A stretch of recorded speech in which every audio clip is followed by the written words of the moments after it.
warm introduction. Dr. Han, Excellencies, current and former heads of state and government, ministers, distinguished leaders, ladies and gentlemen. At the outset, I'd like to cordially welcome you all to World Summit 2020. The theme of this timely summit is realizing world peace and the reunification of Korean Peninsula through independence, mutual prosperity, and universal values. I thank over the 5,000 eminent leaders from 171 countries representing all sectors of society, including 150 current and former heads of state and government, as well as speakers of the parliament, parliamentarians, and ministers who have gathered here.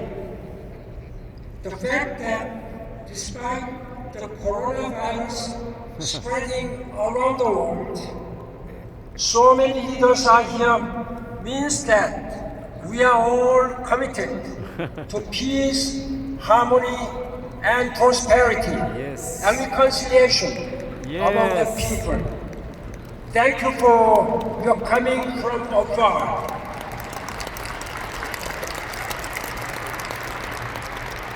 Thank you. Distinguished leaders, distinguished guests, ladies and gentlemen, lasting peace and security is humanity's dearest wish, as well as the defining pillar of the United Nations. However, as a result of conflict, nationalism, unilateralism, geopolitical tensions, terrorism, and ethnic and religious strife, lasting peace remains elusive in many parts of the world.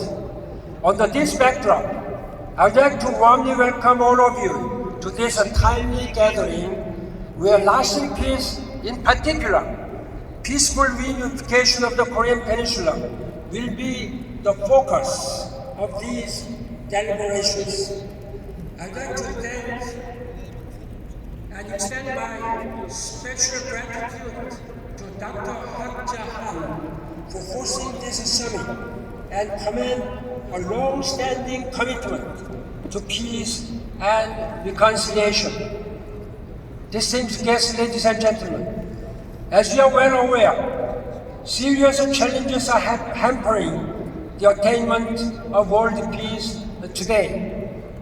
Populist nationalism, often disguised as patriotism, is growing in international affairs and hindering multilateral cooperation just as we need it the most. The reality is that nations seek to pursue their own national interest and benefit as short-term benefits, often at the detriment of the natural environment, causing myriad problems. Extreme weather patterns, continuously rising sea levels, deadly wildfires, biodiversity loss, increasing greenhouse gas emissions, and many more are all dire problems threatening the security of humanity. Just as philosopher Hans Jonas once said, it is no longer religion, but the natural environment that is becoming the silent harbinger of the world's end. During my tenure as United Nations Secretary General, I am proud to have prioritized climate change and elevated its importance to the very top of the international agenda.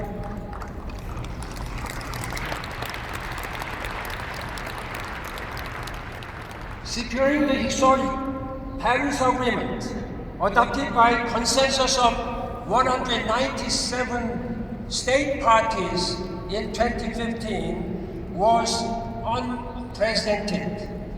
The Paris Agreement is different from other climate accords as it brings the substantial cooperation of developed and underdeveloped nations together in reducing emissions and charts a sustainable path forward. The Paris Agreement undoubtedly marked an important turning point. However, in order to effectively implement it, numerous tasks remain, and we must increase our urgency to restrict surging global temperature.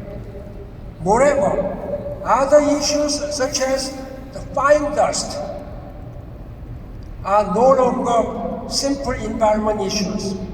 They are serious challenges threatening our health and even our future survivals.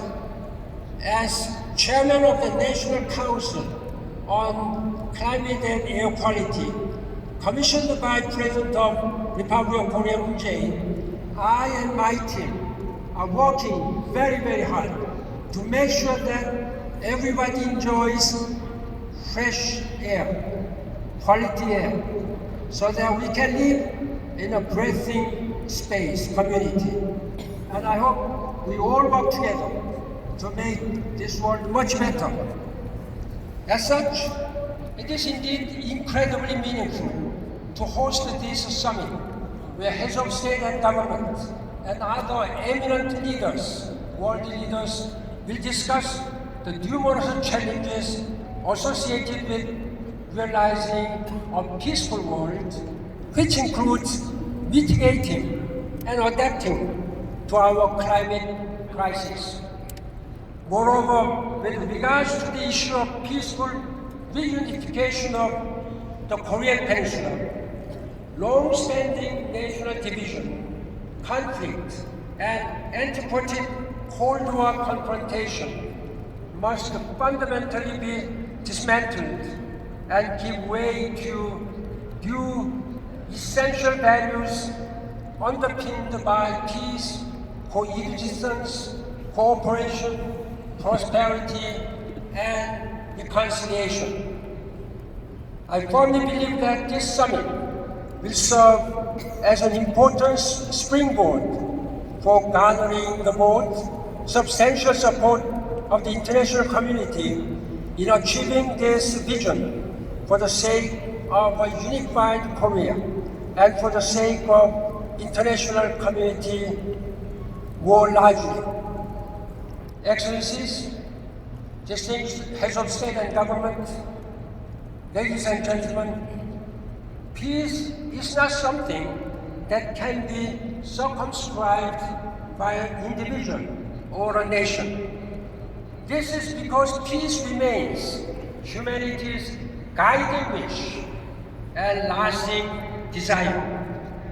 In this regard, I believe that cooperation, partnership from all spheres, government, civil society, the private sector, and all global citizens are essential in our efforts to strengthen and ultimately achieve world peace.